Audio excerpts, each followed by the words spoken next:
As you heard yesterday, we debated and discussed, I suppose, from beginning to end as a result of two phone calls we got about an issue that broke yesterday morning. The whole issue began about language and trans issues and the way language was being changed.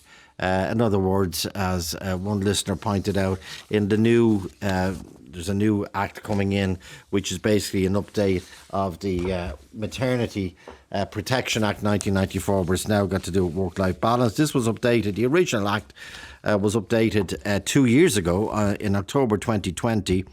The word mother was used 19 times in that act, but now the new act that's replacing it, the word mother will not be used. Instead, the word will be changed to parent or carer. But the word mother, and it's people will say, and again, it's a warning that these are difficult issues and people can get upset. There's no intention to upset, I hope. But they are serious issues and they have serious implications in terms of rights. But at this stage, we're talking about language. And for example, in a statement we got from Minister O'Gorman's office, this is the Department of Equality on the proposed changes to the Maternity Act. The provisions in the general scheme will also address some legislative anomalies which have been identified in the Maternity Protection Act to provide for employees who become pregnant and who have obtained a gender recognition certificate.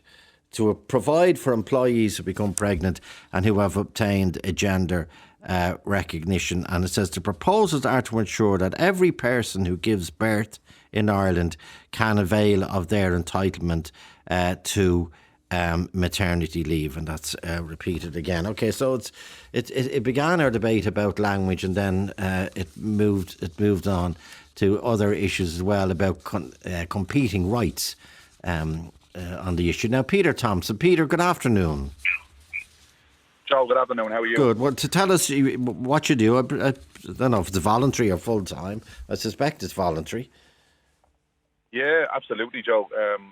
I'm currently a football development officer of a football club, a fantastic football club called Lusk United Football Club. Okay. Out in North County Dublin. And it was interesting listening to your show yesterday and listening to the diverse opinions. And we've really, I mean, I can only come on and brag and boast about how far our club has come. But one of the topics that we have spoke about over the course of time has been the all-inclusion and what we need to do. I mean, at one stage we would have spoke about race and how inclusive we need to be when it comes to mixed races. Yeah. But last year we made a conscious decision to amend our player development plan, which usually in the past would have catered for mainly boys. Okay. Because boys, guess what? Boys play football. Yeah. But we've seen the game change so much over the years. And with the help of the FAI and our partner Celtic, we've just drove on with the female game, and nearly 28 or 30% of our members, up to 1,000 now, are female players. So we've had to obviously reevaluate our player development plan. We've had to look at the inclusion. We've had to look at the emotional needs as well as the physical needs of the players, the sexual needs of the players, if we can put it that way. So our facility that we have there will cater for boys and girls. We also have a third toilet which can cater for, unisex if needs be, transgender if needs be. But our player development plan now we have amended to include catering for LGBT people in general. So our coaches and managers will coach exactly the same and facilitate exactly the same kids and teens as they would.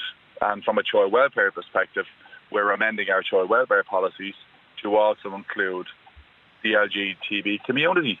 Okay. We may not know, Joe, at a young age, how many of those kids are actually in our sport, because at that age they tend not to really come out, so to speak, or make it aware.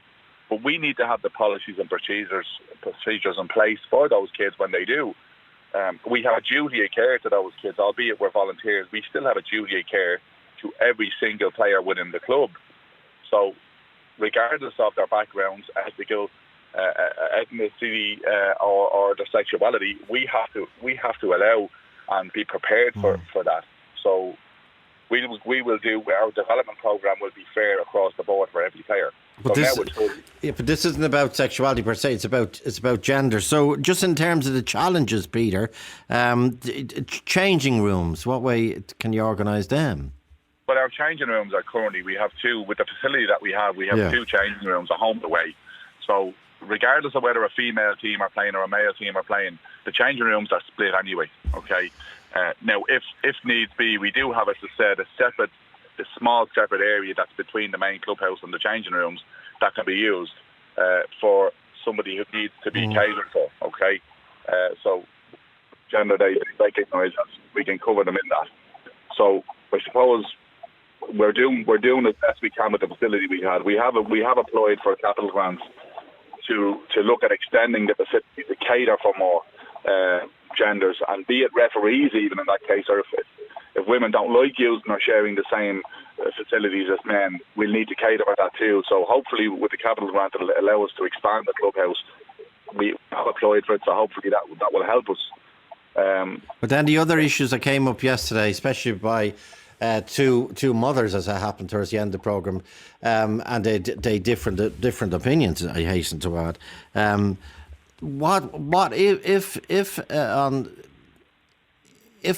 a young person that was born in a female body but identifies at 14, 15 as a male, which dressing room do you allow them use? Whichever one they see fit, Joe, to be honest. Whichever one they see fit. I mean, we have to allow for that. That's at the end of the day. And then the kind of point from yesterday, if somebody who identifies as a female but has the body of a man, are they allowed change in a dressing room that is comprised of other players, all who were born female and wish to still identify as female? Do you follow me? Joe, absolutely. I'd expect so. To be honest, I'd expect so, because the culture we have within our club is all-inclusive, and everybody knows. I mean, for example, if a female player wants to play on a male team, we've allowed for that in our player development plan. Okay. And vice versa, indeed. If, depending obviously on the rules and regulations of leagues and how it's formalised there, usually a boy won't play with a girls team. But again, that may be something that the hierarchy needs to look at from a perspective of the sporting associations. But from our perspective, if a female, and we actually encourage the girls to join boys teams, if they want to play with boys, by all means, and we'll cater that, of course. And does the FAI facilitate that in competitions? It's my understanding that they do, Joe, but I don't know how deep it goes, to be honest. I know they've been very supportive to us in our club, and with the inclusion and driving on the female game. I actually couldn't answer that from the FAI's perspective, but I think when it comes to the league format, it may throw up a couple of questions. I do know for sure that there are certainly males and young players who are involved in female game because I've witnessed it and I've seen it, and to be honest, we've never questioned it, because again, we have to allow for these. We have to evolve with the game. We have to evolve with humanity, to be honest. I tell you, in our club, there's no borders and no barriers for kids developing, Joe. And the mindsets have to change over time. And I can assure you that the kids who have gone through the past 2 years in COVID, and I know for a fact, you'll know this stuff is going to start generating. It's going to get bigger. It's going to become a wider problem. So the mindsets have to change. Okay, stay with us, Peter, because I'm sure people want to ask you a few questions as we go on. Luke O'Reilly Kane has contacted us as well. Luke, good afternoon. Good afternoon. Thank you for having me. You're very welcome. And Luke, your contribution, please. Well, personally, I'm a transsexual female or transsexual male, whichever. I don't believe in gender identity. Okay. So I was born female. I'm a biological female. I obviously sound, I look like a man from transitioning. Okay. And I socialise in the world as a man. But I would personally prefer if, with the same-sex spaces, I am very uncomfortable with changing in front of males because obviously I don't have that power. I'm a female. And I would feel, and I do feel very exposed, and I wouldn't, threatened is not the right word, but there's an exposure there that I'm not comfortable with. And I was in a same-sex school, and it was really interesting because I actually felt less dysphoric in the same-sex school, playing with the other girls. I used to play basketball, and I loved it.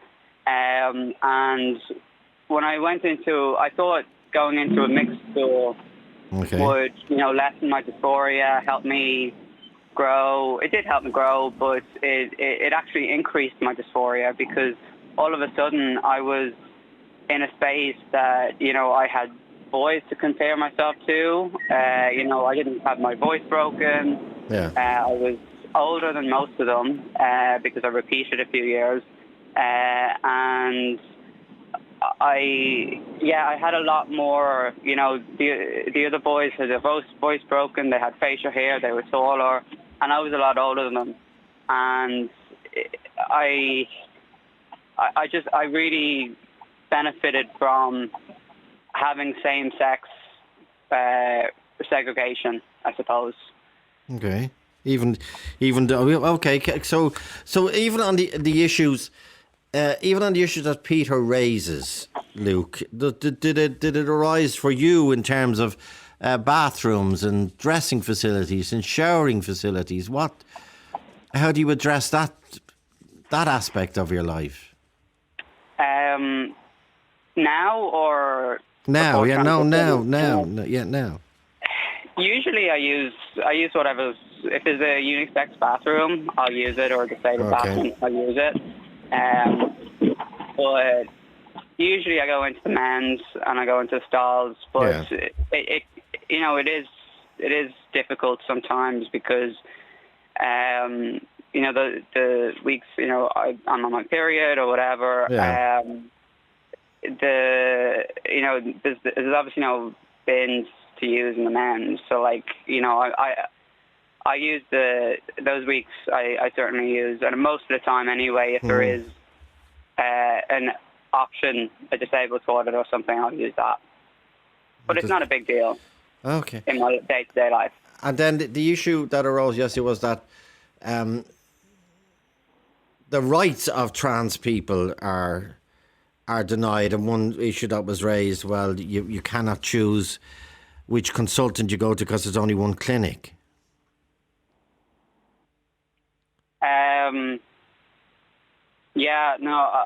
As far as I'm aware, there's 2 clinics in Ireland. There's one in Galway, which I've never been to, so I don't know too much about that. But I have friends that have gone there, opposed to the one in Dublin. And there are 3 clinicians in the Dublin centre that I know of. I don't know how many there are in Galway, but I would argue that most people in Ireland, the fact that we have 2 gender clinics is great because even like the menopausal clinic was just came in to Ireland a few months ago, and I have a friend with other conditions that, like, there's literally only 2 therapists that he can go to with his condition. So most people in Ireland, unless you have, a lot of money in your bank, most people are in that same position or in worse positions. So I've never had an issue getting healthcare other than being on really, really long waiting lists. Yeah. And in terms of the reaction from your family or friends or in school and indeed beyond, when you told them that even you grew up female, as you say, you were raised female, but you're a man. Do you see yourself, because I know this is difficult language as well, Luke, do you see yourself as a transsexual man or a man?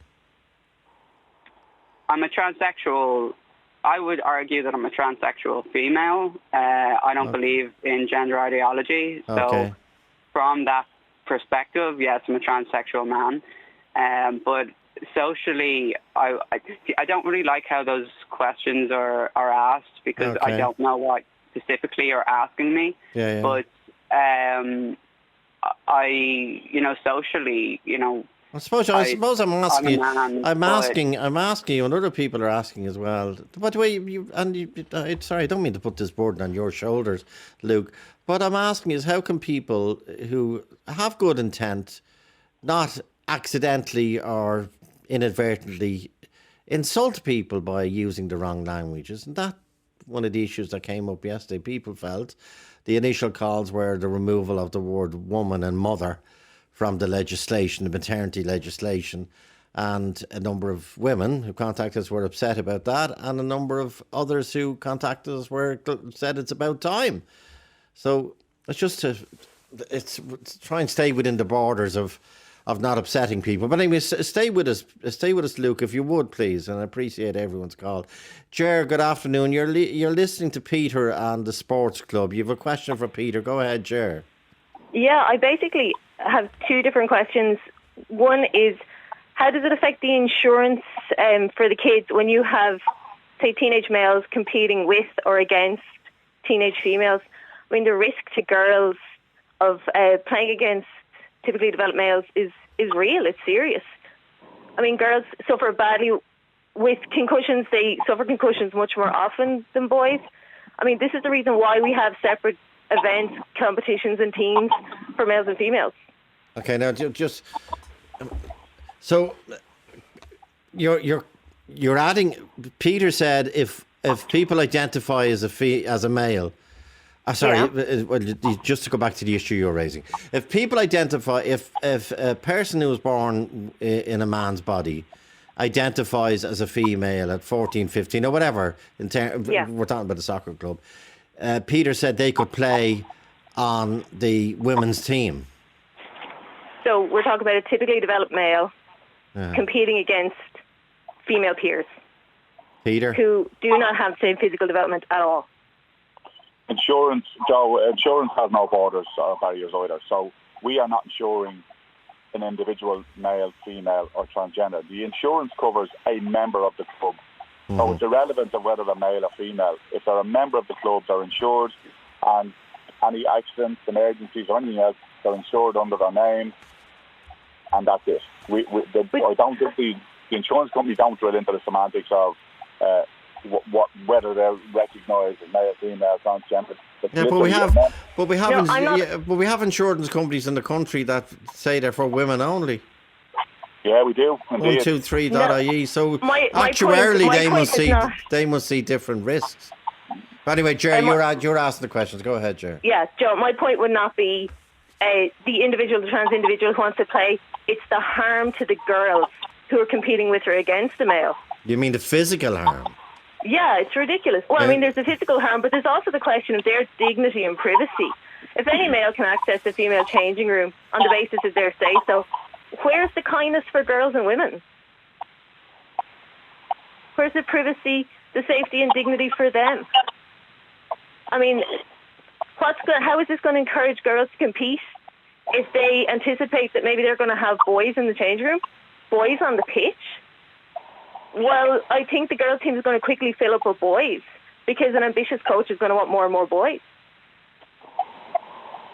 What's the point of girls playing against boys when there's a distinct physical difference that means that they can't possibly compete on a level playing field?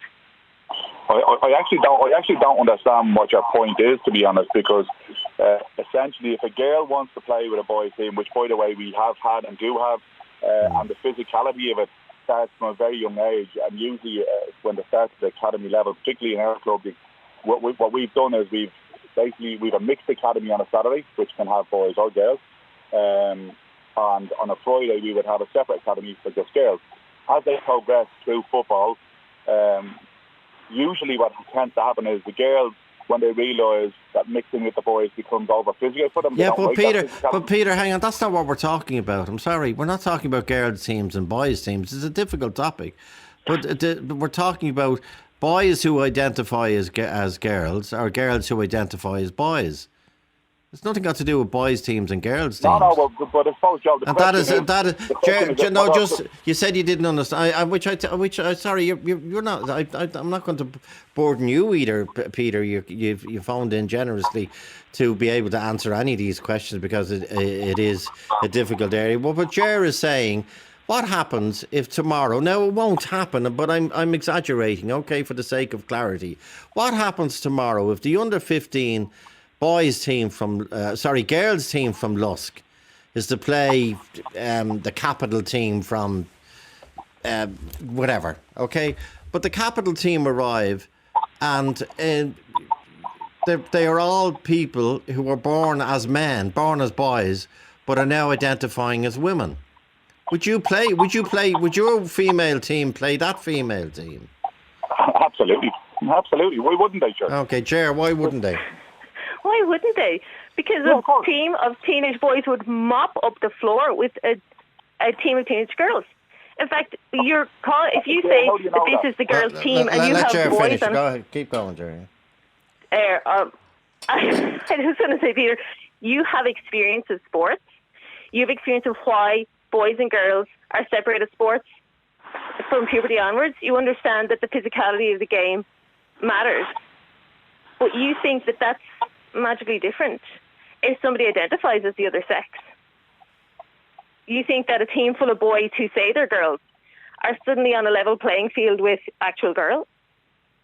But it's down to their skill attributes and their physicality, their physical attributes. Oh, come on. It absolutely is. I mean, if you want to witness this in action, come out to us any time. Why isn't there any people who were born as female on the Irish international soccer team or any Premiership club? That's a very good question, Joe. It's a very good question. That's the reason why this whole topic is being raised. Why isn't it? Is it because there's a stigma around it? Who knows? But because we were a sexually dimorphic species, and men and women are fundamentally different in that regard. That's why we have separate teams for men and women. We cannot possibly compete on a level playing field against men. But it is happening. It's happening in swimming in the States. It's happening in cycling in some countries. It is happening. It's happening in athletics, where men... Every time a man goes into a women's competition, a woman gets pushed out. And other women are made to feel uncomfortable. And other women know that there's no point competing. Joe, I actually don't know about you.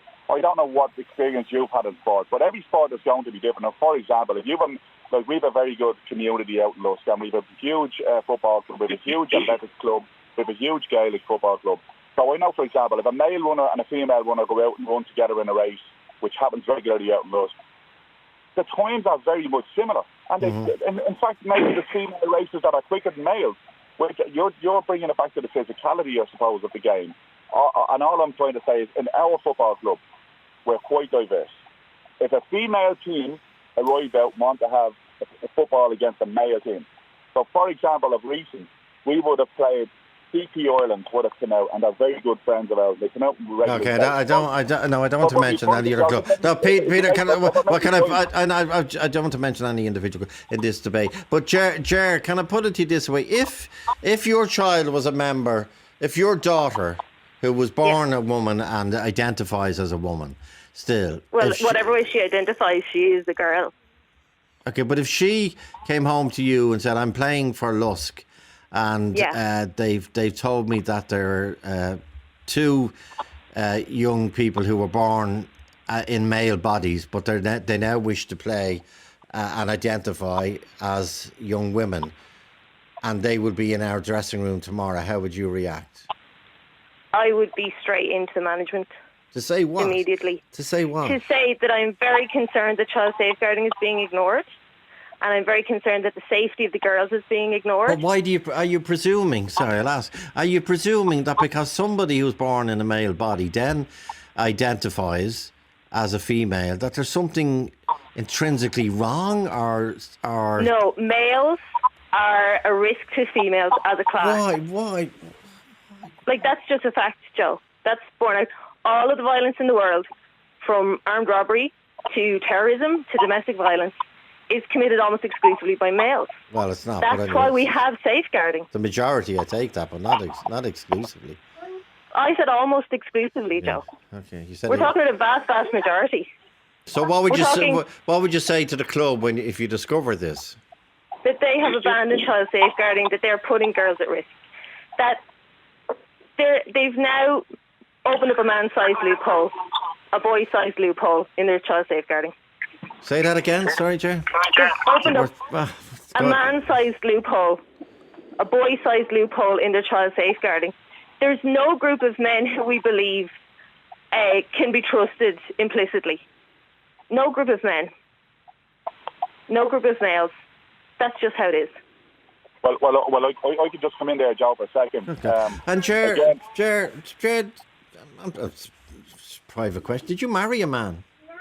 No, I'm not married, but I do have a male partner. Yeah. And how can you say I have experience with men in the world. Yeah, but how can you say no man can be trusted? No, men as a class cannot be trusted. So there's no group of men who's automatically exempt. So there's no... priests aren't exempt, doctors aren't exempt from suspicion. How big does a group of men have to be before they become feral? No, you're saying before they cannot be trusted. 2, 4, 6, 12, 24? There's no insight. There's no way to predict which men are not trustworthy. So we make safeguarding to protect ourselves. And most men don't have a problem with that. They understand that women want to feel safe and secure.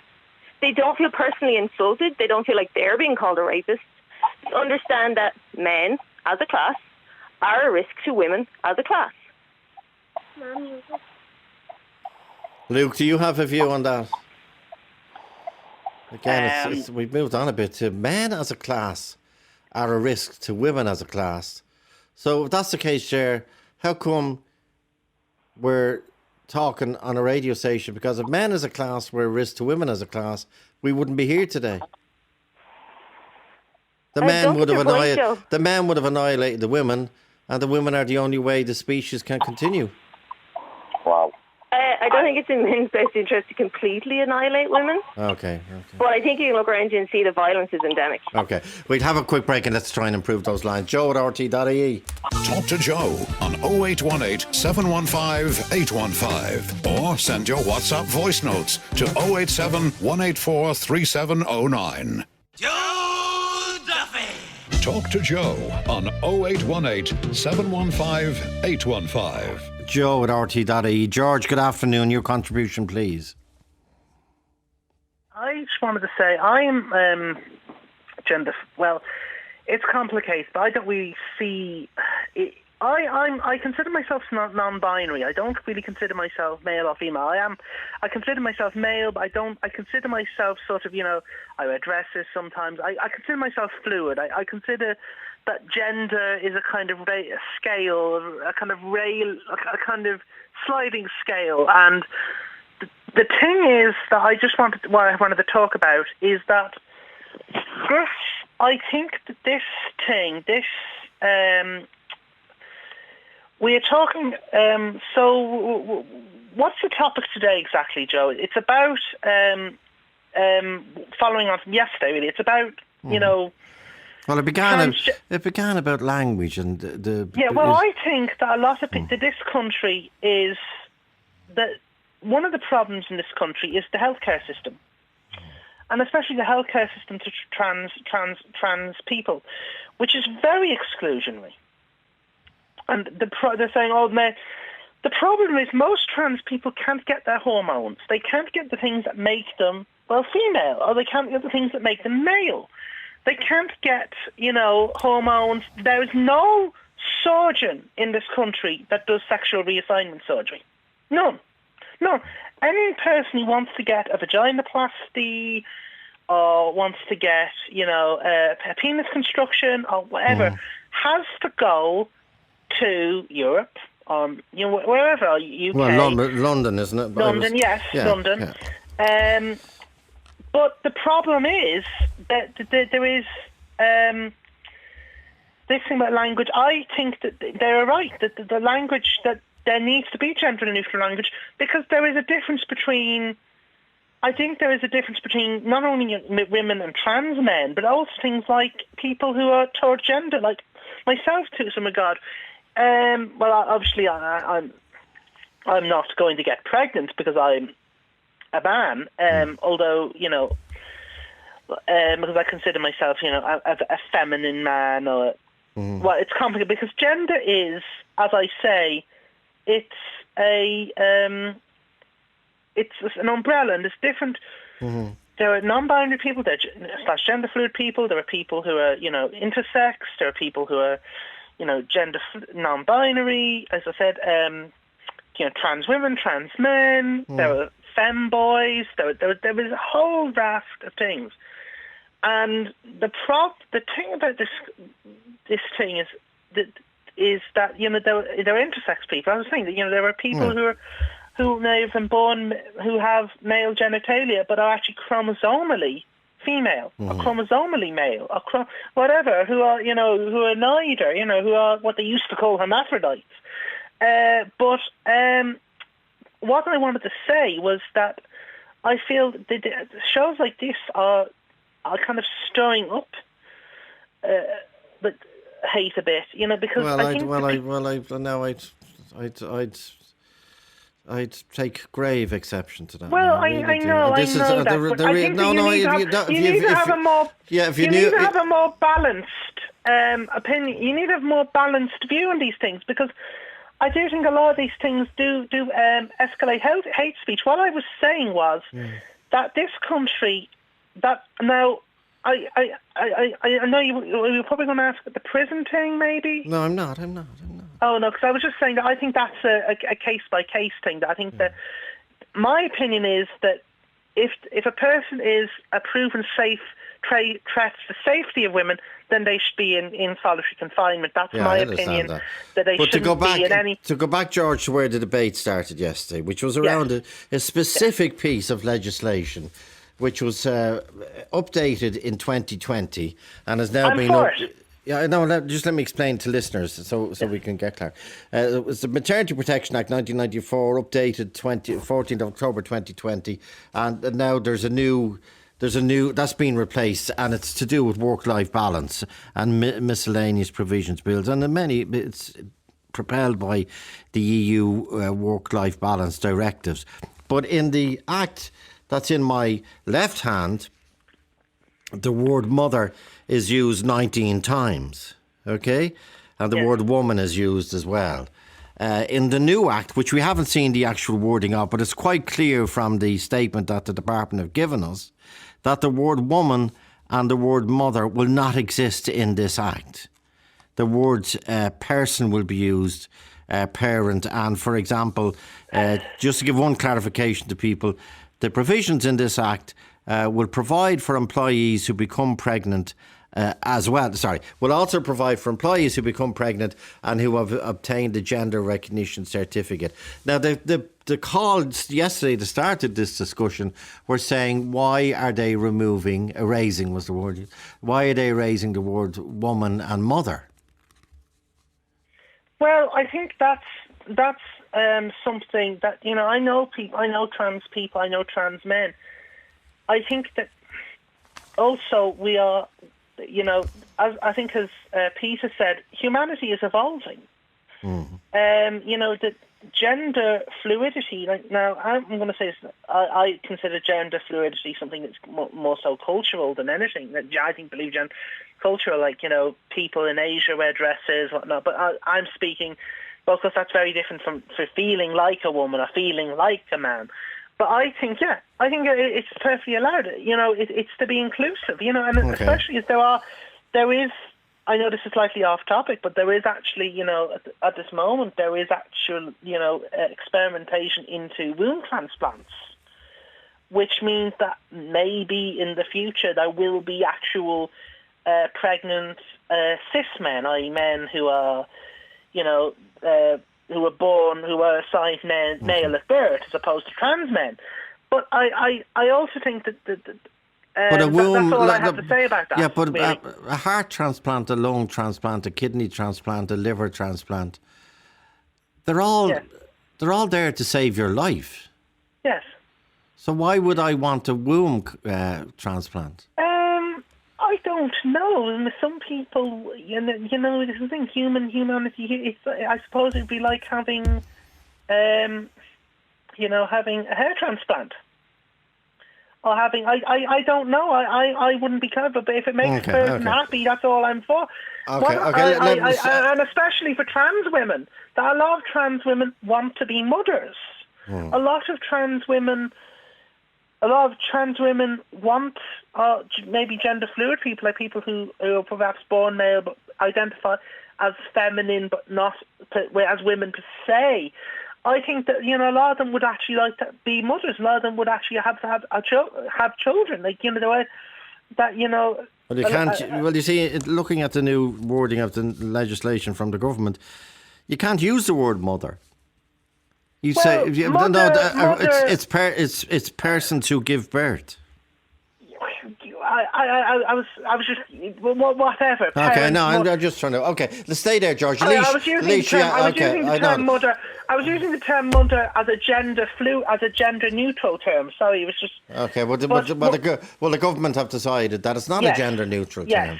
That's okay. Leisha EA De Bruyne. Leisha, good afternoon. You're listening to the discussion. Your point, please. Hi, Joe. Thanks a million for having me back. Great to be back to discuss these issues. My point is that I just heard from the previous caller there that humanity is evolving, but I have no idea what that even means. You know, it's really important to speak in simple, plain English and to deal with material facts. And there are only two sexes, male and female, and we all know where babies come from. The events of yesterday show, I think, more than anything else. How many genders are there? Well, I mean, as that caller said, it's this fluid mix. It's changing every day. There's more and more genders being added. And, you know, each to their own, Joe. And we stand by trans-identified people. So what's the problem then with what's the problem with the government deciding that they're not going to use the phrase mother or woman in a maternity bill? They're going to use the word person. Well, as you said yourself, you've looked at the scheme and there's three different headers which are the most problematic, 10, 11 and 12. 10, it says that a man can breastfeed. 11 removes she and her and says that all feminine pronouns should be read as masculine as well. And 12 deletes the word mother completely. And firstly, that's a really egregious insult to the women of Ireland, who, after all, have paid a heavy price for being mothers and for being women through the ages intergenerationally in this country. But it's only Second language. of all, it's dehumanising language. And thirdly, Joe, and this is the crux of the matter, it dismantles the protections that are there in legislation. And what I mean by that is, if a man can get pregnant and if a man can breastfeed, well, then women cannot be discriminated for doing these things. And it is only women who can get pregnant. It's only women who have babies. It's only women who can breastfeed. And therefore, the legislation is rendered meaningless. So by trying to widen it out to include everyone, includes the opposite sex, to include men, it completely renders it pointless and meaningless. And motherhood is not personhood. Motherhood is a unique role and a vital role in society. And I think what this bill shows is that, very like the GRA that was brought in by stealth in 2015, latched onto popular legislation, gay marriage, in the same way, this innocuous sounding bill, who wouldn't back it, work-life balance bill? It sounds great. We all want that. But hidden in the depths of it are this aggressive excising of the word mother and woman from the lexicon and from legislation. And that has real-life consequences for women in Ireland. Yeah, but I read through the debate. There was a Shanna debate about the gender recognition bill in 2015, I think. And every contributor who spoke, regardless of their political background, I think all of them said they had met or had meetings with TENI, which is the Transgender Equality Network in Ireland. And every one of them supported wholeheartedly, from Paul Murphy to Helen McEntee. I'm just trying to give a range to... And not one legislator raised any of these issues that you're now raising. Joe, that's because because nobody saw this coming down the road.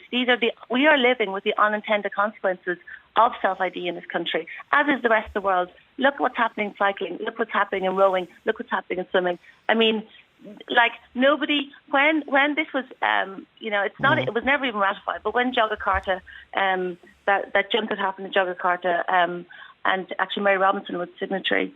So hang on. They basically decided they were going to create. It's not your fault, Leisha. It's the line, unfortunately. Today we're done. Sorry. Will you repeat that reference again, please? What I'm trying to say is, when, people, we keep hearing all the time about international best practice. What they're referring to is a junket that a handful of activist lawyers went on. Okay, I'm not getting I'm not getting involved in that. Here's some my point. I want to go back to the line. You raise the gender. What I'd like to say, Joe, is that those people never, ever, ever felt, never thought in their wildest imagination that these laws would be used by men to access female spaces. Well, I just quote from a number of contributors, and maybe people can ask them what they meant. But every contributor in the Oireachtas debate, and it was a relatively short debate, but he said a quote from each contributor. I hope I'm not being unfair. Helen McEntee was a TD at that stage. This legislation, the Gender Recognition Bill, where you could basically, where you can, over 18, you can go in and say, I do not wish to be the gender in which I was assigned when I was born, or which I wish to change that gender. Helen McEntee said this legislation is a very positive step and it will allow a person to be recognised by the state and what they feel is their true gender. I spoke to a member of the Transgender Equality Network during the week. He described it as the state providing practical and symbolic support for the people involved, a point with which I wholeheartedly agree. Paul Murphy, TD, I paid tribute to the campaigning work of transgender, this is opening line, transgender people, and particular Transgender Equality Network Ireland. Without that, we would not have that bill before us. Maureen O'Sullivan, TD, Maureen O'Sullivan, TD. Like many members, I have met people who are transgender, their parents and support groups. I am conscious of the difficult journey that transgender and intersex people have, and therefore I am sure every member will hope that this legislation makes this journey less difficult. Sean Kenny, Labour TD. The term preferred gender is in line with a recommendation made by the Joint Oireachtas Committee Social Protection contained in the bill. This will facilitate applications for gender recognition from people with intersex conditions. This bill is a progressive measure, and I would like to see it enacted as soon as possible. Billy Timmons, was he in Fine Gael or out of Fine Gael at that stage? I welcome the bill. Okay, quite clearly. Jerry Buttermore, he referenced Deputy John Lyons, who was a Labour TD, no longer. Jerry Buttermore references. He says, for all of my involvement in the gay and trans communities and the enthusiasm of people in Tenny, including Vanessa, I remember a mother who spoke about her love for a child. In other words, he's supporting the bill. Sean Coyne, TD, supporting it. Senator Catherine Sapone supporting it. Her quote, as Broden Jambrone, director of Tenny, wrote to me in an email yesterday, after all this time, Lydia's 22-year journey has finally come to an end. So there, every single legislator spoke in favour of it. Okay, Yes, that is true, and that was the case at the time, but I think now politicians are waking up to the unintended consequences of that legislation. And when people are made aware of what it actually does, it's deeply unpopular. We never voted on it. It was never debated properly. If you notice there's lots of legislation we never voted on. But all those quotes that you've just given, they all just based their views on one stakeholder group, trans-identified people, and the trans lobby, Tenny. There's none of those people are saying they spoke to women whose sex-based rights were going to be affected. Well, then they're obviously a very good lobbying group. They are, that's allowed. They had more visits with ministers than Facebook. What do you mean? You know, they are a very, very efficient lobby group, and this is that's fine. It's been a one-sided, you know. So basically, our work is about widening the lens and representing a different stakeholder group, women and children, and asking policymakers to look at legislation and policy and how it impacts them. And clearly, if we're now in a place in Ireland where we're removing the word woman and all reference to a mother or, you know, a female, a woman from our maternity legislation, it obviously shows that this has gone too far. And in terms of sport, it is coming down the line for Ireland. We don't even have any caveats in our legislation. In England, you know, there are some caveats around sport.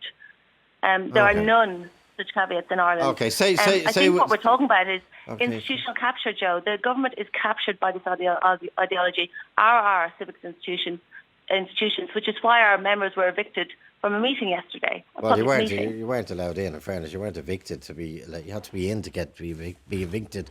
But like, this is a government that nearly fell over Pete Brigette's a few weeks ago. Like, and you're saying they didn't have it. Nobody in the government raised an issue about this gender self-recognition. You could change your gender by statement when you were 18. That the issue was there was no split in the government, and no one threatened to leave of any denomination, so to speak, in the Dáil and the Seanad. So it must have been supported by everybody. Yes, at the time, but I think it's fair to say that politicians are now starting to wake up because they know this has become a political issue. And Joe, in fairness, you've had it on Liveline 2 days in a row, and that is the zeitgeist of Ireland. So it has become political, and it will come up on the doorstep. And I need to take a quick break. 51551. Talk to Joe on 0818 715 815 or send your WhatsApp voice notes to 087 184 3709. Joe Duffy. Talk to Joe on 0818 715 815. Kate Brennan Harding. Kate is listening to the contributions. Kate, good afternoon. Good afternoon, Joe. How are you? Good, thanks. Your point, please. I was just listening in terms of the sport situation, and to be honest, I'm a bit exasperated because I don't remember the name of the woman that you had on who was talking about, you know, trans people. Yeah, the woman who phoned in was called Jerry. Yeah. Yeah, and I felt it was slightly unfair. Well, I felt it was very unfair to talk or catastrophise a situation where suddenly you're talking about trans women or trans men all joining a football team and playing against cis people. The trans journey is a journey that is not taken lightly by anyone that's trans. And the fact that we live in a country now where a lot of people are able to realise their gender, realise what's going on for them.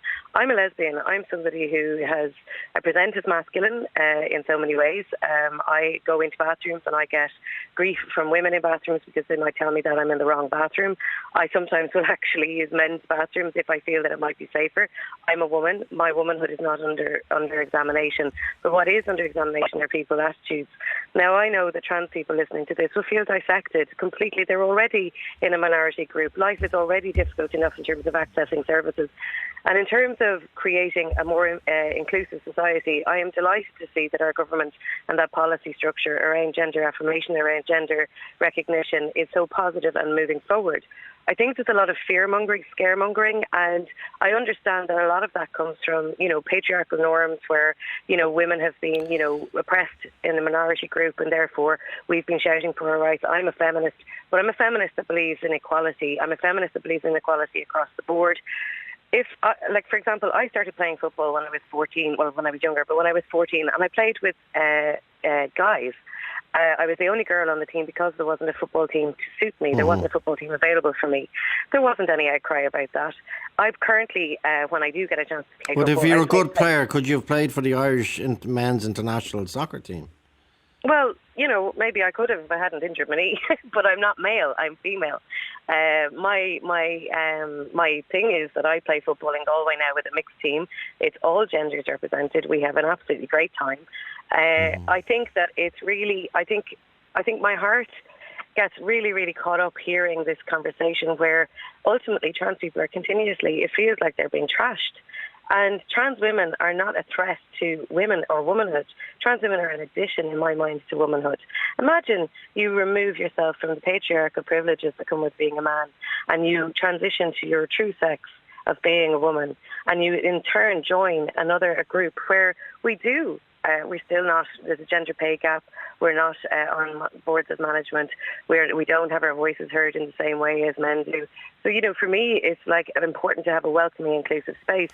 And I think as well, there are lobbying groups that are talking about gender-based rights. And I think that while this is a big flag to wave, it's something that actually is about removing trans exclusionary. And I don't see that as a welcoming or addition to Ireland in any respect. We in Ireland, and I can speak, I think, as being part of a very big lesbian community, we have, through years and years and years of conversations, spoken about trans rights. We've had friends who have transitioned to male. We've friends who have come into our community transitioned to female. That is not to do with sexuality. That is to do with gender. And all of the time, we have evolved our conversation. And I think that there's been a huge issue around importing the trans, I hate saying the trans debate because that in itself drives me mad, the fact that trans people are up for debate. But in England and in the UK, there has been a serious problem and a serious polarisation around trans rights. And it's sort of happening over here, and it makes me very frustrated to see, because I see that there's a dissemination of information that's not correct. And there's also, I don't see a willingness from some women. We do live in a democracy, so people are allowed to discuss these things. But imagine you're talking about. I know we're talking about what we're talking about. Kate, who was scaremongering? You're saying Leisha was scaremongering? I think that there is a level of scaremongering in terms of, it's what about this person? What about if there's a team full of trans women who, are just transitioning playing? That's not going to happen unless it's a trans team set up specifically in order to create inclusion. Well, it is happening in international sport, isn't it? It's happened in swimming, it's happened in cycling. Yes, but swimming it's happened in athletics. Joe, when we say it's happening, there's quite a lot of, it's happening and it's whataboutery. There's such a level of detail in terms of international sports, whether it's Olympic committees or whether it's sports bodies in the States, sports bodies in the UK, that are protecting in terms of protecting how a trans woman is able to compete. And if we could turn it the other way and look at Countess, who has been continuously put down, removed from competition because her testosterone levels are of an increased variety. She is a woman and she is continuously oppressed because of her own testosterone levels. But we can't have it every which way.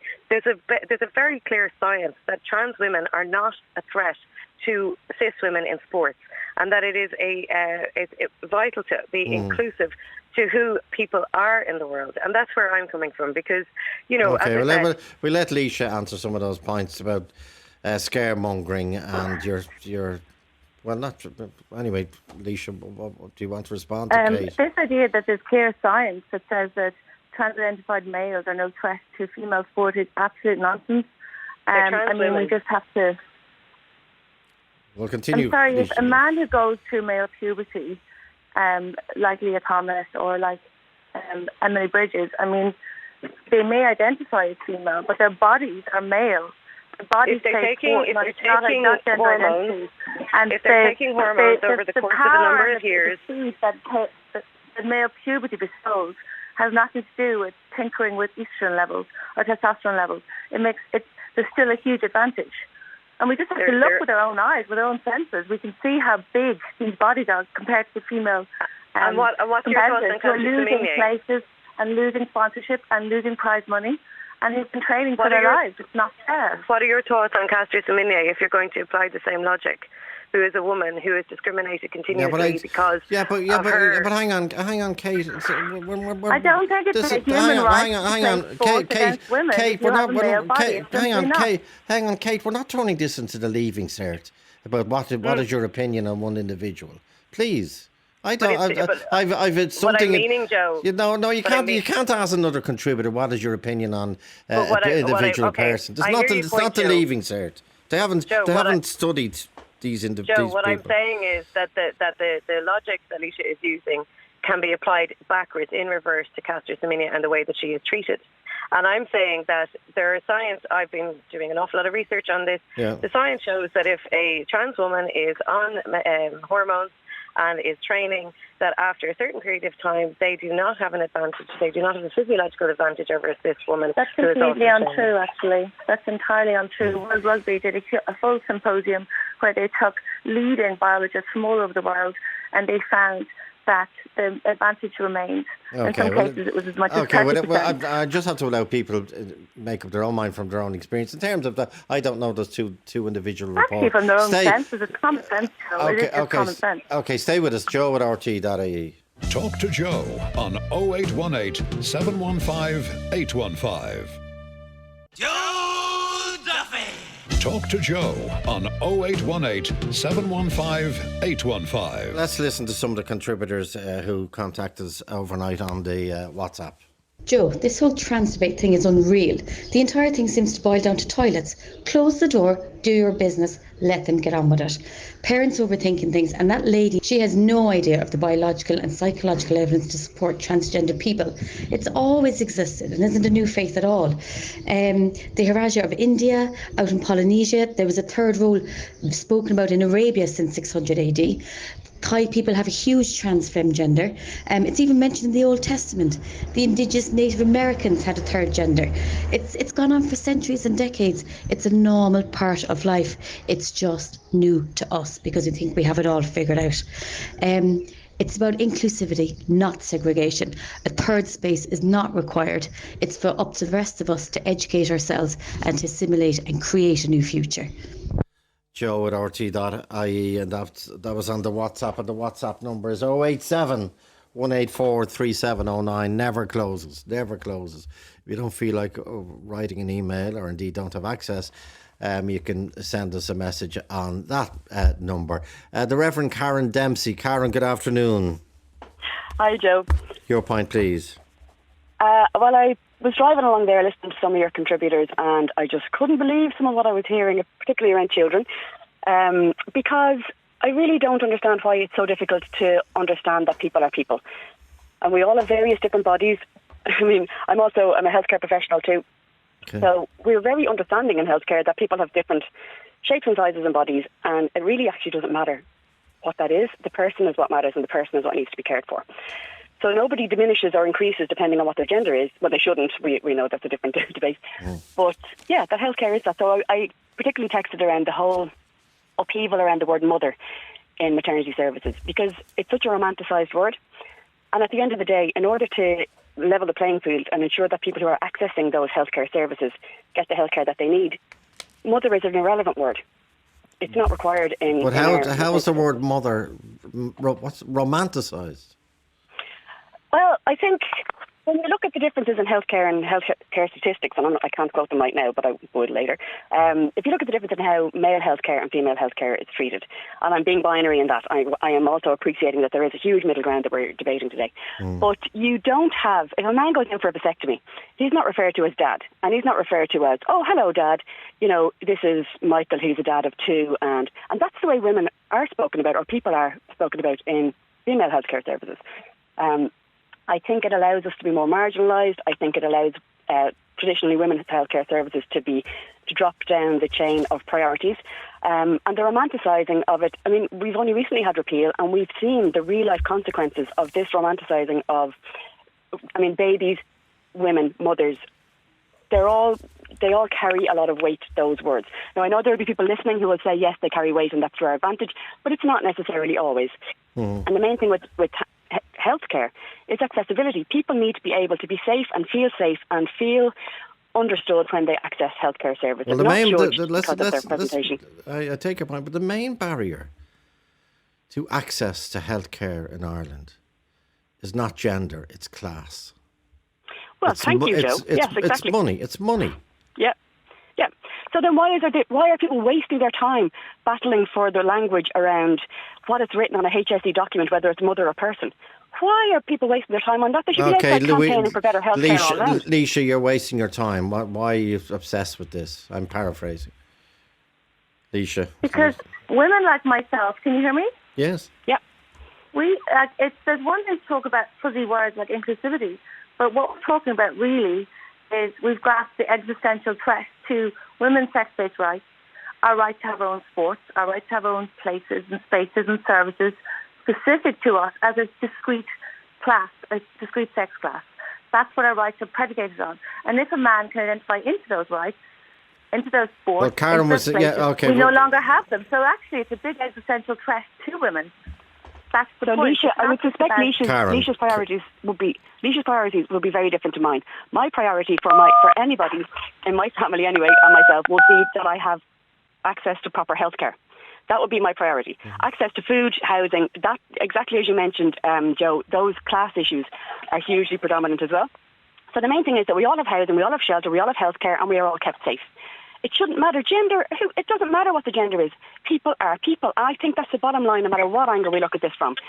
Human beings in this country are all human beings. Nothing else matters. We should all be treated and given the same respect based on that. Anything else is judgment. Anything else that somebody comes in and says... I agree with that. I agree with that full statement. I have to say, wholeheartedly, what that lady said. The point I'm making is we have to step back and look at the system we've created. And I honestly believe, Joe, it was done with an absolute some sense of compassion, with everyone's best interests at heart. And but now we have to close the gaps in policy and practice. That's all that we do. That's what our work highlights: the gaps, the unintended consequences. Because you have to look at it. And what do you think, briefly, of Karen's point that the word mother is romanticised? I think that's a ridiculous point. I mean, it's a unique function. But it's not relevant to healthcare. It's where we all came It's not from. relevant to healthcare. It's not relevant to healthcare. It's not in healthcare. We call it para one. If a person has given birth to one person, that means they've had one pregnancy. Yeah. Yeah, the word para is used. It's not mother. It's not actually, mother is not a healthcare word. Mother is a social word. Social words should be irrelevant. Well, I could use Lord or Lady. It's irrelevant to healthcare. Okay, Molly Furman before the break. Molly, your point, please. Hiya. To be honest, I'm not really sure where to come in. Okay, well, just don't worry. You're coming in at 8 minutes to 3, and feel free to work or speak whichever way you want to, Molly. Yeah. So it doesn't have to be sequential. So don't be worried about that. Yeah. I would first of all, I'd just like to say that I didn't catch her name, but the contributor who I'm fairly sure they identified as non-binary and are lesbian as well. I'd just like to say thank you for actually sharing salient points from someone who's a member of a community and actually understands. And also thank you to the contributor from WhatsApp who said, close the door, do your business. That's basically in regards to bathrooms and things like that. Yeah, I mean, I don't think it needs to be much deeper than that.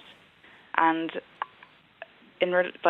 following on from that, it's the whole idea of trans women being like this inherently dangerous thing is incredibly insulting and harmful, not just rude, but it is actually dangerous and can end up basically putting those women in incredible danger or in positions that they shouldn't be in because of someone else's prejudice, or maybe not even prejudice, but just pure misunderstanding.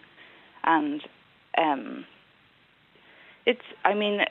someone shouldn't have to pay for someone else's dislike or just personal opinion with their life.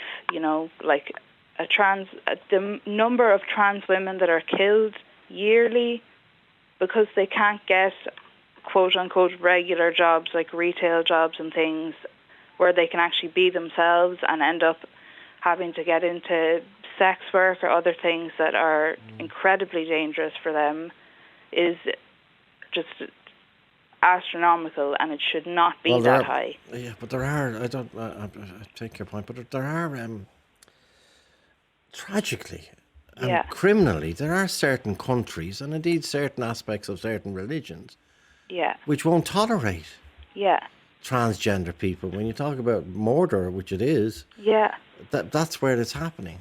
But then on the same hand as well, in regards to religion, because another point I wanted to make was that trans people have existed as long as humans have. Like, trans people have never not been around, like whether they've been referred to as trans, or the spectrum of words and titles that have been used to describe and label trans people throughout history, some of them are still important and part of religions. I'm not Native myself, so I can't really speak in detail, but I know in a lot of Native American culture that intersex people as well, which are often referred to as Two-Spirit, they're regarded as holy, I would say, almost. It's revered more than feared, or revered pushed away. Is a good way of putting it. Say with us, Molly. Sylvia, sorry for holding you, Sylvia, No, as with everyone, including Molly. Sorry for holding everybody. Your contribution, please, Sylvia. Yeah, thanks, Joe. I just want to come back to something that a contributor right at the beginning said. She said males are a risk to females. And that was kind of her point. And it came up yesterday as well when people were mentioning trans women as a threat to girls or women. And this is kind of in the context of bathrooms or in women's prisons. And that language has to be challenged. We really have to ask ourselves, what exactly do we think is the threat here? And it seems to me that what we really perceive as the threat is the male anatomy, to call a spade a spade. That issue is a whole other issue for a much wider issue in society. And it's an issue that trans women should not have to carry the can for. You know, they've enough to be getting on with. And I agree with one or two of your last speakers there who said that language is dangerous. I would agree with that too, that we have to be careful. I mean, trans people have so many challenges that non-trans people going through life can't even begin to imagine. And that's why inclusion and inclusive language and inclusive legislation is vital for trans people and should be supported. Okay. And do you want to draw on any experiences you've had, Sylvia? So I have a trans person in my life who came out to me, to be honest. When they came out first, I had to Google the word transgender because I didn't know what it meant. That was a few years ago. And I learned, and I got good advice from professionals. And what I learned is being trans is a long journey. It's a difficult journey. And people saying things like, oh, I respect your choice to be trans, or, I respect your right to believe that you're trans. And it's not a choice. It's not a choice. It's, you can't think yourself trans. It's not a lifestyle choice. It's not a belief, It's something that people would need help and support with. And another thing, Joe, this is Pride Month. I mean, we're talking about this while the progressive flag, the progressive Pride flag is flying up and down the country. Yeah, well, every we're allowed to talk about things that every month of the year, and every month of the year should be Pride Month. Yeah, but June just happens to be Pride Month. That you'll see all the logos going the rainbow colour and everything. Liveline never. That's not an issue, but Liveline never latches on to International Day of whatever. We do. It's propelled on the basis of what listeners contact us about and what we decide people will be interested in talking about. That was the case yesterday. But when you had this experience of, and you say you didn't, like so many, you didn't had to Google the word transgender. What were, insofar as you remember, Sylvia, what were the immediate worries that came to your mind? Well, funnily enough, actually, on that subject of the bathrooms yesterday, I was thinking back to my own experience, and when my relative started using the men's toilets, I was really frightened. I was thinking, oh my God, men's toilets aren't safe. Okay. And so it works both ways. And then I was thinking, why do I feel that? What am I afraid of? And again, just to stress that fear, that wider societal fear, is something trans women shouldn't have to take on, That's that wider societal fear, and that thing that lady said, males are a risk to females, that's a wider societal thing. And to hold that up against trans women, that has to be challenged. Okay. Sylvia, go to meet Amagad and our other contributors back after this break.